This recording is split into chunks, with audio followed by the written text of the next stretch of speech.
The polished marble floors of the courthouse reflected the smug grin on Richard Hawthorne's face. On his arm wasn't his wife of 22 years, but his much younger mistress Candace, dressed in a crimson suit that screamed for attention. To him this day was a formality, the final nail in the coffin of a marriage he'd long since discarded. He was the king of his empire, a titan of industry, and he was about to swat away his quiet, unassuming wife with a pittance. He believed he held all the cards, every deed, every stock certificate, every offshore account.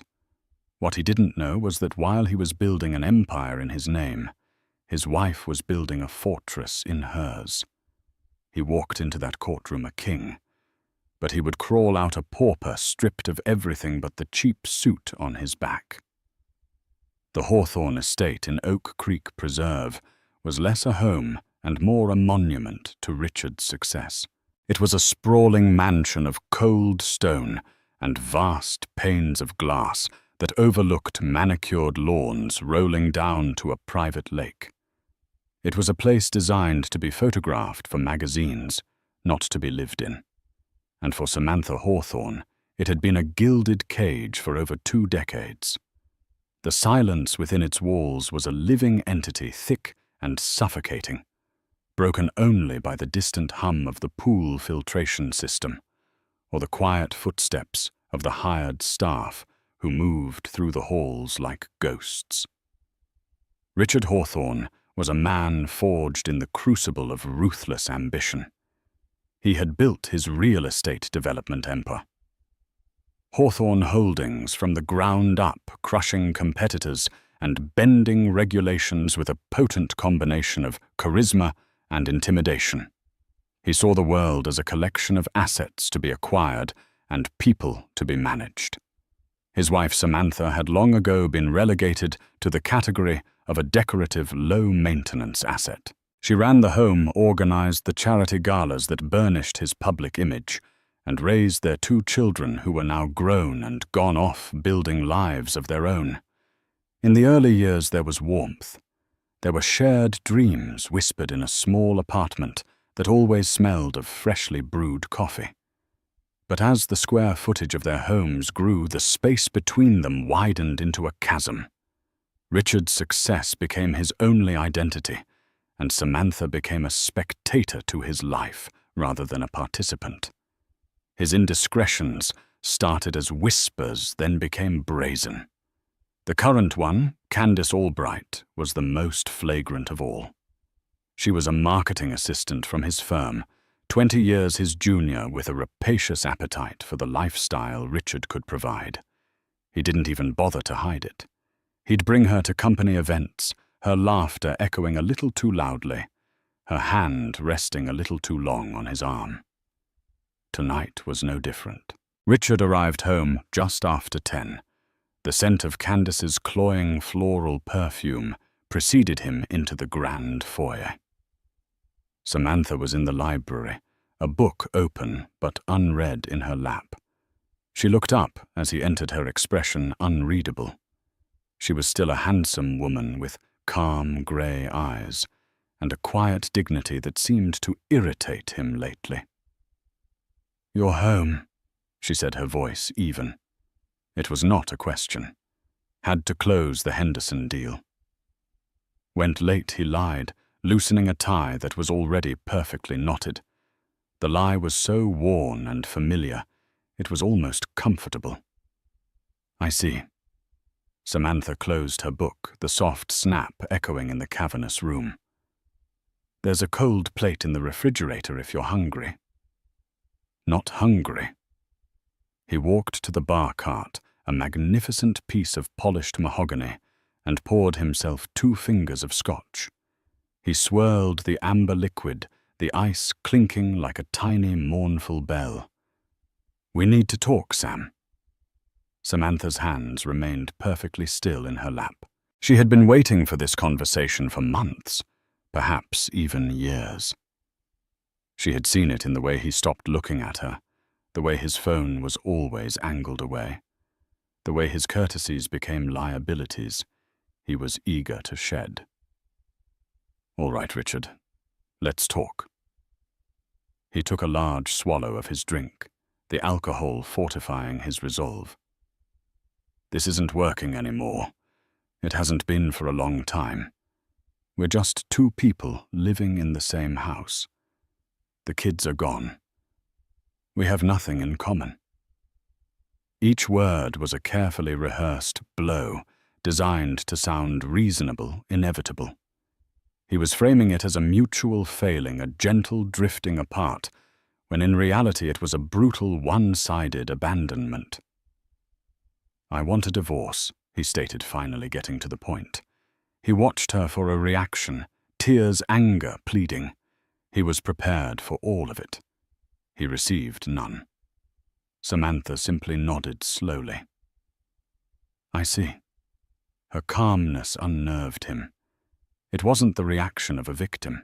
It's for the best. He pressed on, a little louder now. I'll be fair, of course. I've already spoken to my lawyer, Barry Gorman. He's drawn up a proposal. You'll be very comfortable. The condo in the city, a generous allowance. You won't have to worry about a thing. A thing, she thought, as if her entire life, the two children she raised, the home she managed, the social network she built, that he so often leveraged, was a mere thing to be paid off and dismissed. Your lawyer, she asked, her voice still impossibly serene. Yes, Gorman is the best. He handles everything for the company. It'll be clean, quick. No need to drag things through the mud. He finished his scotch and set the glass down with a definitive thud. He'll have the papers sent over to you tomorrow. He stood there expecting a response, an argument. But Samantha just looked at him, her grey eyes holding a depth he had never bothered to explore. He saw not sadness, but a flicker of something else, something he couldn't quite name. Pity, no. It was more like assessment. She was looking at him the way a geologist looks at a rock specimen, analyzing its composition and its flaws. Thank you for telling me in person, Richard, she said, her voice smooth as river stone. She stood up, her posture perfect. I'm rather tired. I think I'll go up to bed. She walked past him without another glance, her scent of clean linen and old books, a stark contrast to the cheap perfume he carried on his suit. Richard stood alone in the library, a profound sense of unease creeping into his triumph. He had expected a storm, but all he got was a quiet closing of a door. He shook his head, dismissing the feeling. She was in shock, that's all. Once she saw the settlement offer, once she realized the formidable legal power he wielded, she would fold. She had to. After all, she was just a housewife. What did she know about the real world? The next day, a courier delivered a thick envelope. Inside was the divorce petition and a settlement agreement that was, even by Richard's standards, insulting. He was offering her the downtown apartment, which she knew was technically registered to one of his subsidiary companies, and a 5-year alimony package that amounted to less than their annual landscaping budget. Everything else, the mansion, the vacation homes, the art collection, the stocks, and the entirety of Hawthorne Holdings, was listed as his sole and separate property. Samantha read the document twice, not with panic, but with a cold, methodical focus. Then she picked up her phone and made a call. "Hello, Mr. Finch," she said, her voice clear and steady. "It's Samantha Hawthorne. Richard has made his first move. It's exactly as we predicted. The offices of Gorman, Steele & Associates were the epitome of corporate intimidation. Dark wood paneling, leather-bound books that looked as if they'd never been opened, and a view of the city's financial district that screamed power and influence. Richard Hawthorne sat in a plush leather armchair, exuding an air of bored impatience. His lawyer, Barry Gorman, a portly man with a bulldog's face, and a voice like gravel paced in front of the window. "She's not signing, Richard," Gorman grumbled, chewing on the end of an unlit cigar. She rejected the offer, flat out. "Didn't even make a counter." Richard scoffed. "It's a tactic. She's trying to scare us into sweetening the pot." "She'll come around." Who did she even hire? Someone from a billboard on the side of a bus. "Worse," Gorman said, stopping his pacing. He picked up a sheet of paper from his massive desk. "She's retained Alistair Finch." The name hung in the air. Richard had never heard of him. And who the hell is Alistair Finch? "Finch is not a billboard lawyer," Gorman said grimly. "He's old school, quiet, meticulous. They call him the gentleman shark. He doesn't advertise because he doesn't have to. He handles divorces for the city's old money, the kind of people who see our entire portfolio as a rounding error. He's discreet, he's brilliant, and he's devastating in a courtroom. The fact that she has him means this is not going to be the simple signing we hoped for." A flicker of irritation crossed Richard's face, but it was quickly replaced by his usual arrogance. "So he's expensive. It doesn't change the facts, Barry. The assets are in my name. The company is mine. The trusts are ironclad. I built everything. She was there, sure, but she didn't lay a single brick. A judge will see that. Let this Finch fellow send his letters. We'll bury him in paperwork." The first meeting was set for the following week. At Richard's insistence, it was held at Gorman's office, a home field advantage. Richard arrived a few minutes late. A deliberate power play with Candace waiting for him in the car downstairs. A visible trophy of the new life he was so close to securing. He strode into the conference room, expecting to see Samantha looking lost and overwhelmed. Instead, she was sitting calmly at the far end of the long mahogany table, looking perfectly composed in a simple, well-tailored navy dress. Beside her sat a man who could only be Alistair Finch. He was a tall, slender man in his late 50s, with silver hair, a bespoke suit that probably cost more than Richard's car, and the quiet, unnerving posture of a predator at rest. He stood as Richard entered, a gesture of old-world courtesy that felt more like a challenge than a welcome. "Mr. Hawthorne Finch," said his voice a low, cultured baritone. "Alistair Finch. And you know Mrs. Hawthorne." Richard gave a curt nod, avoiding Samantha's eyes, and sat opposite them next to Gorman. The tension in the room was thick enough to taste. Gorman cleared his throat and began laying out their position with blustering confidence. He spoke of Richard's generosity, the fairness of the initial offer, and the futility of a protracted legal battle. He painted Richard as the sole architect of the couple's wealth, and Samantha as a fortunate beneficiary who was now attempting to claim an unearned share. Throughout the entire speech, Finch remained silent, his hands steepled in front of him. He didn't take notes. He didn't fidget. He simply listened, his gaze fixed on Gorman with an unnerving intensity. Samantha beside him was equally still, a portrait of serene composure.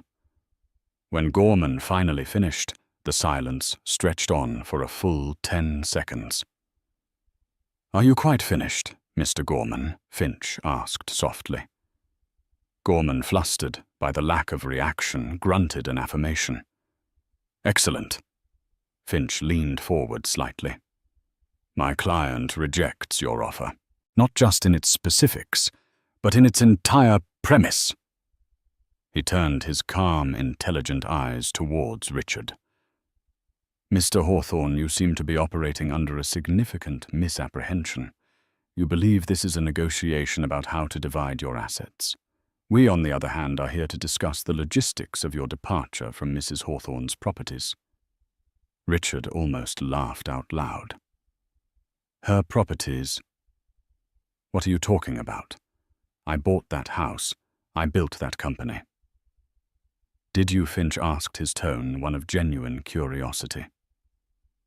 Mr. Gorman, in your initial filing, you provided a schedule of assets. It is, I must say, impressively detailed. However, it seems to be missing a rather crucial document, a post-nuptial agreement signed by both Mr. and Mrs. Hawthorne on June 12, 2011. Gorman froze. His eyes darted towards Richard, a question hanging in the air. Richard's mind went blank. 2011. That was over a decade ago. He had a vague memory of a difficult period. He'd been caught in an entanglement with a young architect on a project in Miami. It had been messy. Samantha had been furious, devastated. He'd done whatever it took to smooth things over to get back to business as usual. There were papers he remembered now. Something about securing her future, proving his commitment. He'd signed them without a second thought, eager to put the whole sordid affair behind him. I don't recall the specifics of any such document, Richard stammered, his bravado beginning to crack. Allow me to refresh your memory, Finch said, sliding a single crisp document across the polished table. It slid to a halt directly in front of Richard. My office has already filed a copy with the court. I suggest you and your counsel review it carefully. Gorman snatched the paper. His eyes scanned the first page, then the second. The color drained from his face. He began to sweat, his blustering demeanor deflating like a punctured balloon. What is it, Barry? Richard demanded, his voice tight. Gorman didn't answer. He was staring at a clause on page 3, his mouth slightly agape. Finch smiled, a thin, bloodless expression. We will of course require a full accounting of all expenditures from corporate and joint accounts over the past 24 months. We will also be filing a motion to have Mr. Hawthorne vacate the primary residence in Oak Creek within 30 days, pending the final dissolution. As for a settlement, Finch paused, letting the weight of his words settle in the silent room.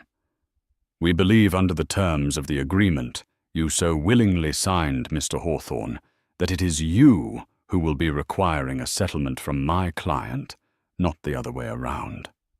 We are prepared to be reasonable.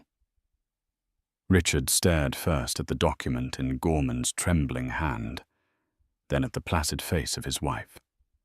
For the first time he saw not the quiet homemaker he had taken for granted, but a stranger, a cool, calculating opponent who had been waiting patiently for this exact moment. The gilded cage, he was beginning to realize, had not been for her at all. The door had always been open. He was the one who was trapped inside, and he had just handed her the key. The days following the meeting were a blur of frantic activity for Richard and his legal team. The bravado that had defined Richard's entire adult life evaporated, replaced by a gnawing, terrified rage. He and Gorman were holed up in the office, the so-called post-nuptial agreement spread out on the conference table between them like a declaration of war. How could you sign this? Richard Gorman bellowed, his face red with a mixture of fear and fury. He was terrified of losing his biggest client and the massive fees that came with him. This isn't a post-enup. It's a suicide pact. It's a complete transfer of authority. I told you I don't remember the details, Richard shot back, pacing the room like a caged animal. It was 14 years ago. We were rocky. I'd made a mistake, and she said she needed security. Her father had just passed away. She was emotional. She had some family lawyer draw it up. She told me it was just a formality, a way to put her name on things to make her feel like a partner. I was trying to close the Westfield Tower deal. I didn't have time to read every damn line of fine print. Well, you should have made time. Gorman jabbed a thick finger at the document. This clause here, Article 4, Section B, it's a killer. It states that in the event of a divorce, filing initiated by you predicated on no-fault grounds, but accompanied by evidence of marital infidelity, which, by the way, they have full managerial control of all jointly listed assets, and holding corporations reverts to her. Managerial control. Richard. It doesn't just split the assets, it gives her the steering wheel. The full implication was beginning to dawn on Richard, and it was horrifying. It wasn't just about money. It was about control. His entire identity was wrapped up in Hawthorne Holdings, in the power he wielded. The discovery phase of the divorce began, and it was a brutal, one-sided affair. Alistair Finch's office didn't send a trickle of requests. They opened a fire hose. They demanded decades of financial records, corporate minutes, personal and business tax returns, credit card statements, and travel itineraries. Each request was precise, targeted, and backed by an encyclopedic knowledge of Richard's business structures. Richard and Gorman tried to stonewall, to delay and obfuscate. They produced redacted documents and claimed others were lost. But Finch was relentless. For every document they withheld, he filed a motion to compel each one more sharply worded than the last. The judge, a no-nonsense woman named Judge Harriet Cole, was clearly not impressed with their tactics, granting every one of Finch's motions and warning Gorman about sanctions. Meanwhile, Richard's personal life was beginning to fray. Candace, who had envisioned a seamless transition from mistress to lady of the manor, was growing impatient. "What is taking so long?" Ricky she'd whine, perched on the edge of his temporary suite at a luxury hotel. "You said this would be quick. That woman was supposed to just take the money and disappear." "When can I move my things into the house?" "It's complicated, Candy." He'd snap, running a hand through his hair. "There are legal issues." "Legal issues. You're Richard Hawthorne. You make the issues go away." She pouted, her understanding of his power as shallow as her affection. She saw the stress etched on his face, the dark circles under his eyes, and it wasn't attractive. The powerful, confident titan she'd attached herself to was being replaced by a worried, angry man who spent his nights on the phone with his lawyer. Her calls started to go to his voicemail more often.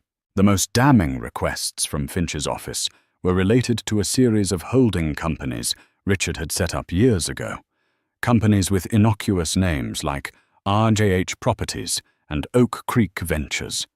He had used them for tax purposes and to limit liability, a standard practice for a man in his position. He was the sole director, the one who made all the decisions, but as Finch's requests forced them to pull the original incorporation documents from the archives, Gorman made a discovery that made his blood run cold. He called Richard in a panic. "I'm looking at the Articles of Incorporation for Hawthorne Family Trust, LLC, Richard. The one that technically owns the mansion, the place in Aspen, and the art collection." "What about it?" Richard barked into the phone. "The sole signatory, the registered owner. It's not you. It's Samantha. It's been her since its inception in 2011. Richard felt the floor drop out from under him. "That's impossible. It's a mistake." "It's no mistake," Gorman's voice was grim. "It's right here, notarized and filed with the state. And it's not just that one. Summit Real Estate Holdings, the parent company for 3 of your commercial towers. She's listed as the majority shareholder. You're listed as the managing partner, but she holds the equity." A cold sweat broke out on Richard's brow. He remembered now. Vague conversations in a lawyer's office a decade ago. Samantha had been there quiet and composed. The lawyer had explained it was an asset protection strategy. In the event of a catastrophic business lawsuit against him personally, these assets held in Samantha's name would be shielded. It had made sense at the time. A smart, prudent measure. He had seen it as him protecting his emperor.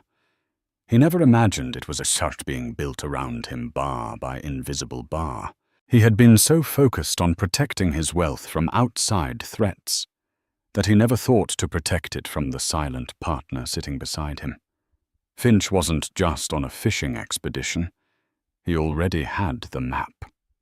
The document requests weren't to find information. They were to force Richard to legally admit on the record what Finch already knew. He was systematically forcing Richard to hand him the nails for his own coffin. The final piece of the puzzle arrived in the form of a deposition notice for a woman named Paula Jenkins. "Who is Paula Jenkins?" Richard demanded of Gorman. Gorman looked pale. "She was your wife's personal accountant for the last 15 years. Richard was stunned. "My wife has a personal accountant. I thought my firm's people handled everything."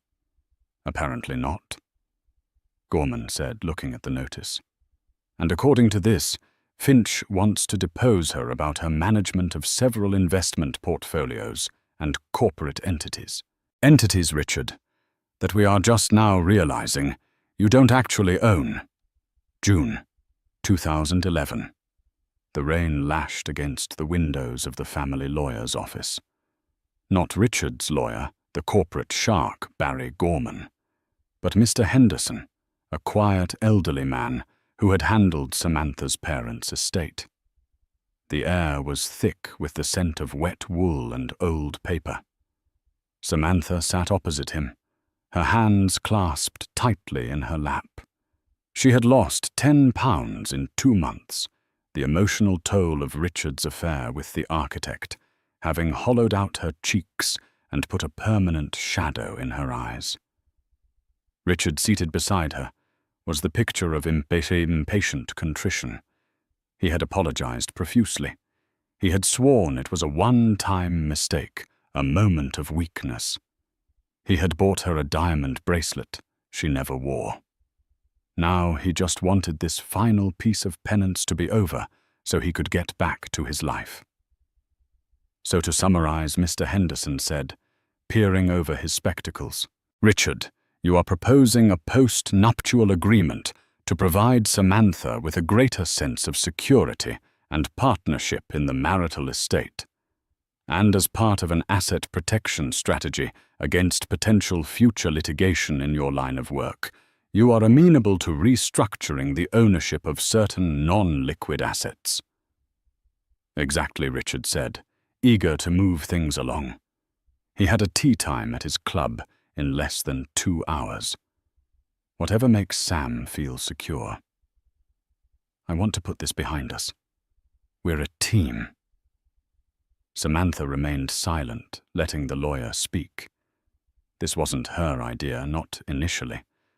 After the raw pain of the betrayal had subsided, it had been replaced by a cold, hard clarity. She had seen her future spool out in front of her, a life of perpetual anxiety, waiting for the next indiscretion, her comfort and security entirely dependent on the whims of a man she no longer trusted. Her father's words echoed in her mind, advice he'd given her long ago. Hope is not a strategy.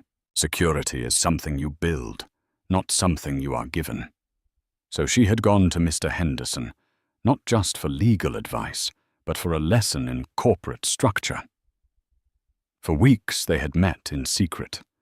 She had brought him every financial statement she could find, every document she had been asked to sign over the years.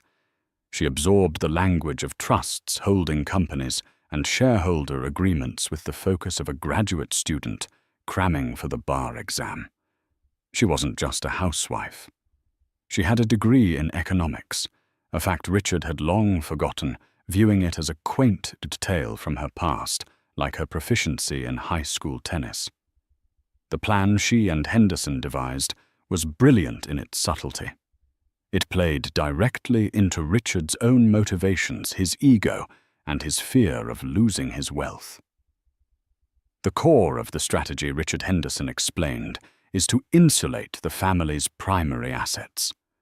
The homes, the art, even a significant portion of the real estate portfolio.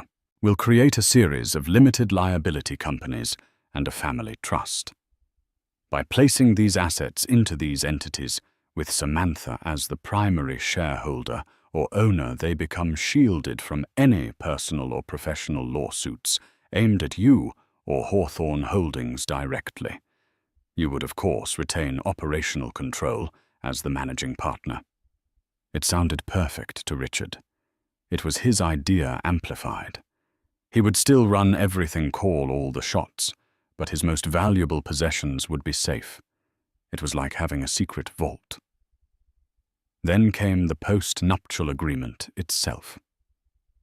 Henderson presented it as a companion document, a way to formalize their partnership. This agreement simply states that in the event of a dissolution of the marriage, the assets will be divided equitably. Henderson said, glossing over the intricate clauses he and Samantha had spent a month drafting.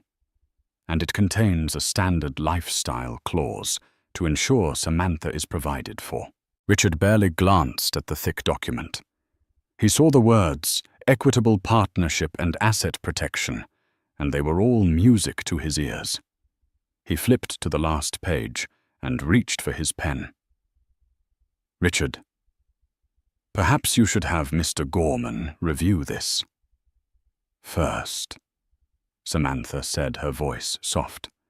It was a calculated move, the final piece of the trap. By offering him the chance for his own counsel, she was absolving herself of any future claim of manipulation.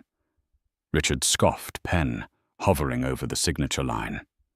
And pay Gorman $500 an hour to read something we both agree on. Don't be silly, Sam. I trust Mr. Henderson. If this makes you happy and protects our family, let's just sign it and go to lunch. He scribbled his name with a flourish. He signed the articles of incorporation for the new LLCs. He signed the trust documents. He signed page after page, his mind already on the fairway on the Henderson deal, on anything other than the tedious paperwork of his marriage. He saw it as a grand gesture of reconciliation. Samantha saw it for what it was, the transfer of an empire. Over the next 14 years, she played the part of the dutiful wife flawlessly. But behind the scenes, she was no longer a passive passenger. With the quiet guidance of her accountant, Paula Jenkins, she monitored the assets now legally under her control. She read the quarterly reports. She learned the flow of capital from one project to the next. When documents required her signature as the majority shareholder, she would review them with Paula before signing, asking quiet, intelligent questions that Richard's office staff dismissed as the idle queries of a bored spouse. She watched Richard's ego grow, his arrogance calcify. She watched him parade a series of younger women, culminating in the brazen affair with Candace, and she did nothing. She waited. She knew the agreement was her insurance policy, but it had a very specific trigger. The power shift only happened if he was the one to file for divorce. The infidelity clause was the accelerator. He had to be the one to pull the pin on the grenade. He had to be the one to walk into the trap of his own free will, blinded by his own hubris. She was not an architect of revenge, but an architect of survival. She had built a legal fortress around herself, brick by meticulous brick, using the very tools he had handed her. And she had waited with the patience of a saint and the foresight of a strategist for the day he would inevitably try to tear her life down. Only then would he discover that the foundations he thought were his had belonged to her all along. The air in courtroom 4B was stale and heavy with the scent of old paper and simmering animosity. It was a grand, intimidating room, with dark wood paneling and a ceiling so high it seemed to absorb all sound. Richard Hawthorne walked in as if he owned the place. On his arm, in a move of spectacular arrogance, was Candace Albright. She was dressed in a tight white dress, a stark and deliberate contrast to Samantha, who sat at the plaintiff's table in a modest charcoal grey suit. Candace's presence was a calculated insult, a message to Samantha and the world that Richard had already moved on, and this was merely a financial transaction. Richard took his seat next to Barry Gorman, giving Samantha a dismissive glance. He saw the same quiet, composed woman. He refused to believe the legal nightmare Gorman had been describing for weeks. It had to be a bluff, a complex negotiating tactic. Finch was a showman, that's all. When it came down to it, a judge would see the truth. He was the creator, the earner, the one who deserved the spoils. Judge Harriet Cole entered a formidable figure in black robes, and the proceedings began. The room fell silent. Gorman rose to give his opening statement. He launched into a theatrical, almost desperate speech. He painted Richard as a visionary, a titan of industry who had single-handedly built a real estate empire from scratch. He portrayed Samantha as a woman who had lived a life of unimaginable luxury, contributing nothing but her presence. For 22 years, Mr. Hawthorne worked day and night. Gorman boomed his voice, echoing slightly in the cavernous room. He took the risks he made. The payroll he built, the skyscrapers that define this city's skyline. And what did his wife do? She attended charity lunches. She redecorated homes that Mr. Hawthorne paid for with his blood, sweat, and tears. And now, at the end of this long marriage, she seeks to cripple the very engine of commerce that provided her with that lifestyle. She wants not a fair share, but a king's ransom, a punitive, vindictive seizure of a lifetime of work. He went on for nearly 30 minutes, his arguments growing more emotional, more accusatory. He tried to frame the post-nuptial agreement as a document signed under emotional duress, a manipulative tool used by a cunning wife against a husband trying to save his marriage. Richard felt a surge of confidence. Gorman was good. He was landing punches. He looked at the jury box, though this was a bench trial he imagined one, and then at the judge. Judge Cole's face was impassive, betraying nothing. He glanced at Samantha. She hadn't flinched. She sat with her back straight, her gaze fixed on the judge, her expression serene. It was infuriating. When Gorman finally sat down, sweating and triumphant, the judge turned her gaze to the other table. "Mr. Finch, your opening statement." Alistair Finch rose slowly, buttoning his suit jacket. He did not approach the judge's bench or pace the floor. He simply stood beside his table. "Your Honor." He began, his voice calm and conversational, a stark contrast to Gorman's blustering performance. "We are not here today to debate the value of Mr. Hawthorne's work ethic, or to denigrate Mrs. Hawthorne's contributions to their marriage. We are not here to engage in melodrama. We are here to read a contract." He paused, letting the simplicity of the statement sink in. "The law. Your Honor is thankfully immune to theatrics. It is concerned with facts, with documents, and with signatures. Mr. Gorman has painted a compelling picture of his client as a great builder. And in a way we agree. Mr. Hawthorne did indeed build a great many things. What he failed to do was check who owned the land upon which he was building." Finch continued his tone, never rising, his words precise and devastating. This case is not about emotion. It is about ownership. It is about a series of legally binding agreements, chief among them a post-nuptial contract entered into willingly by both parties on June the 12th, 2011. A contract that Mr. Hawthorne, a man renowned for his business acumen, signed. A contract that clearly and irrevocably outlines the disposition of assets and control in the exact circumstances we find ourselves in today. Our intention is not to argue about percentages of an empire. Our intention is to simply present the court with the legally filed, notarized, and binding proof of who owns it. He sat down. His entire opening statement had taken less than 5 minutes. It was concise, clinical, and terrifying. The confidence Richard had felt moments before began to curdle into a cold dread. The day wore on. Gorman called his first witness, Richard's longtime chief financial officer, a man named George Peterson. Gorman's plan was to have George testify to Richard's sole control and financial genius.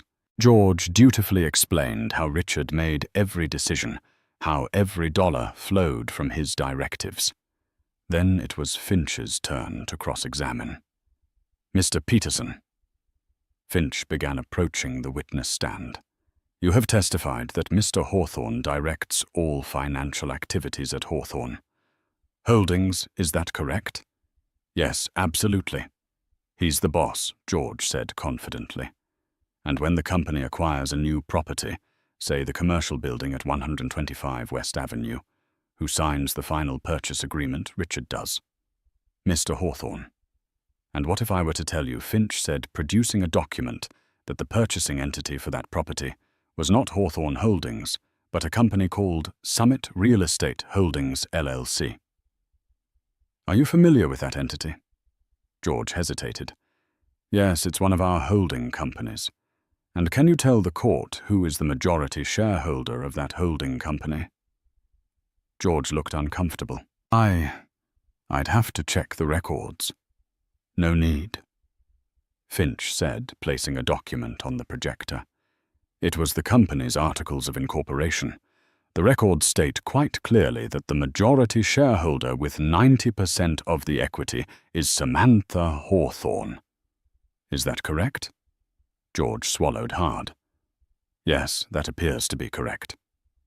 "So Mr. Hawthorne, your boss, was using money generated by his efforts to purchase a building that is now, for all legal intents and purposes, 90% owned by his wife, Gorman," shot to his feet. "Objection, counsel, is mischaracterizing the nature of corporate structures overruled," Judge Cole said, her eyes fixed on the document on the screen. "The witness will answer the question." George squirmed. "Yes, legally speaking." Finch continued relentlessly for the next hour. Document by document, property by property, he showed the same pattern. The Aspen Ski Lodge, owned by a trust in Samantha's name. The art collection purchased through an LLC controlled by Samantha. The stock portfolio held in a joint account with a survivorship clause that, per the post-enup, defaulted to her in the event of a divorce. With each new exhibit, Richard felt another piece of his world crumble. He was shrinking in his chair. He could feel Candace's eyes on him, her expression shifting from adoration to confusion and then to a cold, calculating horror. The king was being revealed as a jester, a man who had worked tirelessly for decades only to enrich the very woman he was now trying to cast aside. The courtroom was no longer a stage for his triumph. It was a slaughterhouse, and he was the one on the hook. The second day of the trial began with a palpable sense of doom hanging over Richard's side of the courtroom. The tide had not just turned, it had become a tsunami. Alistair Finch called his first and only witness. Paula Jenkins, the unassuming accountant, who had been on Samantha's personal payroll for 15 years. Paula was a middle-aged woman with sensible shoes and a calm professional demeanor. She was the antithesis of the high-powered, aggressive witnesses Gorman had intended to call. Under Finch's gentle questioning, she began to lay out the financial reality of the Hawthorne estate with the dispassionate precision of a surgeon. Ms. Jenkins Finch began, "Could you please describe your role in managing Mrs. Hawthorne's financial affairs?" "Certainly," Paula said, her voice clear and confident. "For the last 15 years, I have provided accounting and advisory services to Mrs. Hawthorne. This includes monitoring her personal and corporate assets, ensuring tax compliance, and providing regular reports on the performance of the entities registered in her name. And could you list for the court the primary entities for which you performed these services?" Paula put on her reading glasses and consulted a neat folder. "Of course. There is the Hawthorne Family Trust, LLC, which holds the family residences in Oak Creek and Aspen, as well as the art collection, valued at its last appraisal at approximately $30 million. Then there is Summit Real Estate Holdings, LLC, which is the parent company for 6 commercial properties downtown. And finally, the SH Investment Portfolio, a brokerage account containing a diversified portfolio of stocks and bonds." With every word, Richard felt a fresh wave of nausea. He had thought his own CFO knew everything. But this woman, this complete stranger, was describing the heart of his empire as if it were her client's personal property, because he was beginning to understand with sickening certainty it was. "And these entities," Ms. Jenkins Finch continued, "were they actively managed, or were they simply passive repositories for assets?" "Oh, they were very actively managed," Paula said. "Mrs. Hawthorne and I had quarterly review meetings. She reviewed every major transaction. When Mr. Hawthorne, in his capacity as managing partner of Summit Real Estate, would propose a new acquisition, the final approval documents would come to my office for Mrs. Hawthorne's signature as majority shareholder. She always read them thoroughly." Gorman looked as if he was going to be sick. This quiet, polite woman was methodically dismantling his entire case. His portrayal of Samantha as an uninvolved, clueless spouse was being shredded. But Finch wasn't finished. He saved the masterstroke for last. "Your Honor," Finch said, addressing Judge Cole, "at this time I would like to call the court's attention to Exhibit D, the post-nuptial agreement signed by both parties." He projected the document onto the large screens in the courtroom. He highlighted Article 4, Section B, the clause Gorman had called a killer. "As the court can see," Finch announced, his voice resonating with quiet authority, "this clause is triggered by one event, a divorce petition filed by Mr. Hawthorne. Upon that filing, full and unrestricted control of all entities where Mrs. Hawthorne is the designated owner or majority shareholder is to be executed by her immediately and irrevocably. The role of managing partner held by Mr. Hawthorne is effectively terminated." He then turned to face Richard, his gaze as sharp as a scalpel. "Mr. Hawthorne, you filed for divorce on May 17th of this year. Did you not?" Richard could only nod his throat too tight to speak. By doing so, Finch declared, his voice rising for the first time, "You willingly, and with the benefit of your own legal counsel, activated this clause. You didn't just ask for a divorce, Mr. Hawthorne. You tendered your resignation." A collective gasp went through the public gallery. Gorman slumped in his chair, a defeated man. Richard stared at the document on the screen, his signature a mocking scrawl at the bottom. The trap so patiently set had been sprung. The final piece of evidence Finch submitted was a comprehensive financial summary prepared by Paula Jenkins. It showed the total value of the assets legally and exclusively in Samantha's name. The Hawthorne Mansion, the Aspen Retreat, the commercial towers, the art, the stocks. It was an empire worth hundreds of millions of dollars. Then Finch displayed a second summary, the assets in Richard Hawthorne's name. It was a shockingly short list, a personal checking account with a modest balance, a 401k from his first job decades ago, a handful of personal effects, the clothes on his back. His name was on the company letterhead, but not on the deeds. He was the face of the brand, but he didn't own the store. "Your Honor," Finch concluded, turning back to the judge. "The evidence is clear. Mr. Gorman argued that his client built an empire and that Mrs. Hawthorne wants to take it from him. The truth is far simpler. Over the last 14 years, Mr. Hawthorne has been the most successful, most dedicated and most handsomely compensated employee of his wife's many enterprises. Now his employment has been terminated. We are not asking for a division of assets. We are merely formalizing a change in management." The silence in the courtroom was absolute. The judge looked from Finch to the mountain of evidence, then to the ashen-faced man at the defendant's table. Richard's world had not just cracked. It had been utterly and completely annihilated. He looked across the room at Samantha. She met his gaze, and for the first time he saw not serenity, but a profound, sorrowful strength. It was the look of a woman who had been pushed too far, and had simply quietly and intelligently pushed back with the full force of the law. He then felt a movement beside him. It was Candace.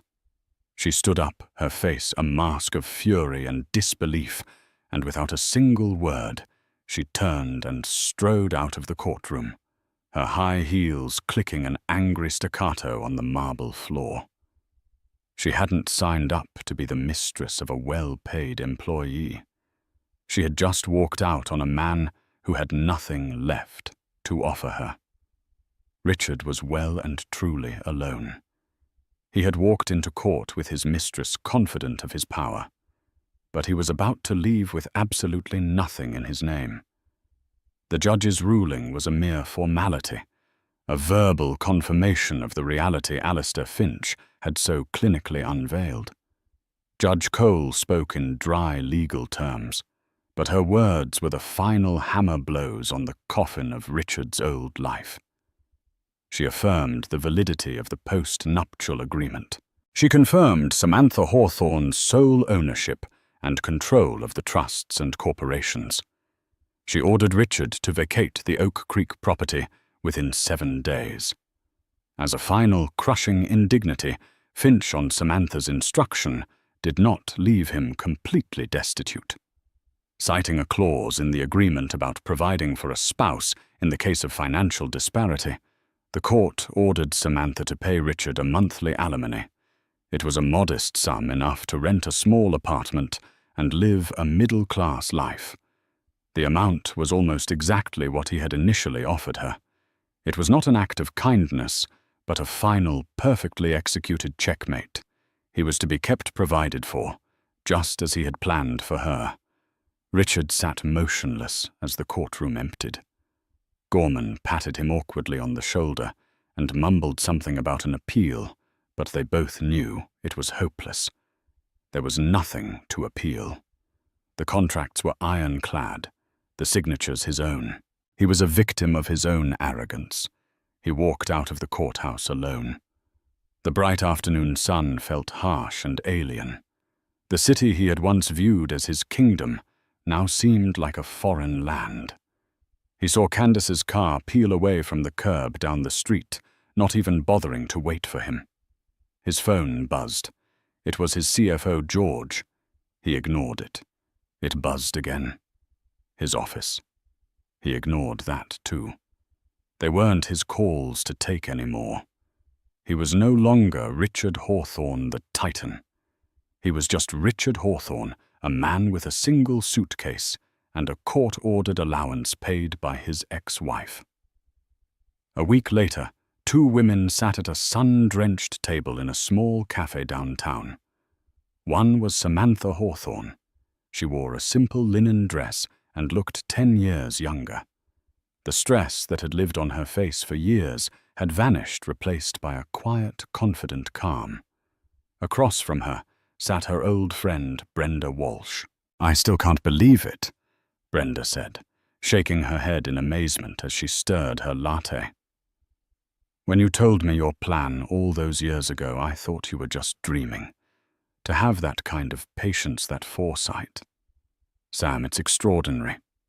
Samantha smiled, a genuine, warm smile that reached her eyes. "It wasn't about revenge, Brenda. Not really. It was about respect. He had stopped respecting me as a partner, as a person. He saw me as a piece of furniture in a house he owned.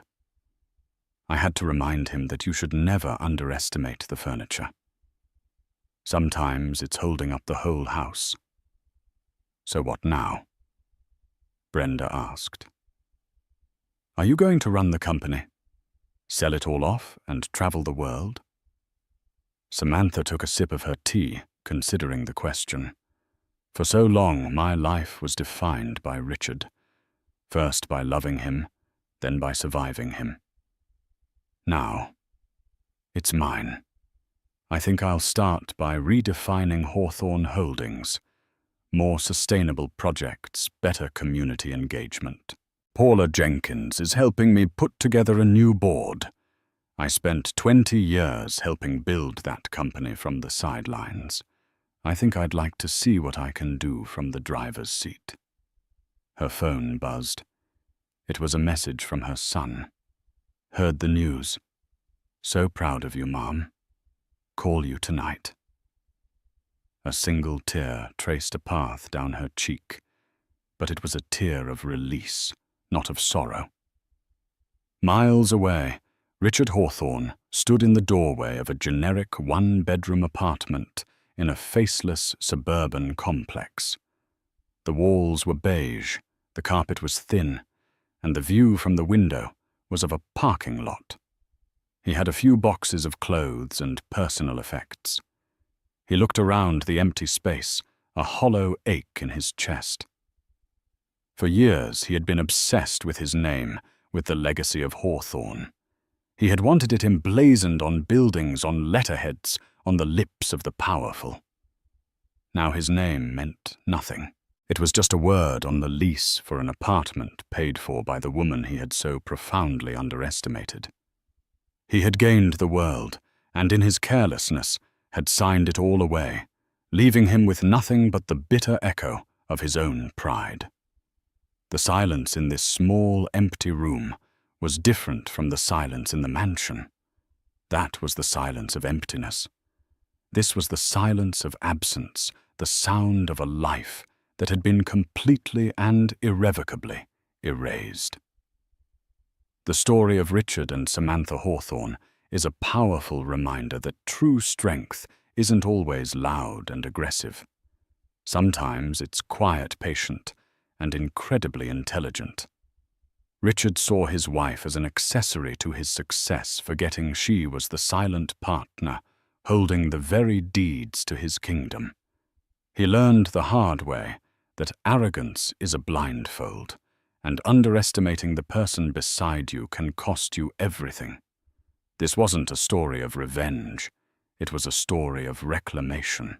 Samantha didn't just win a divorce.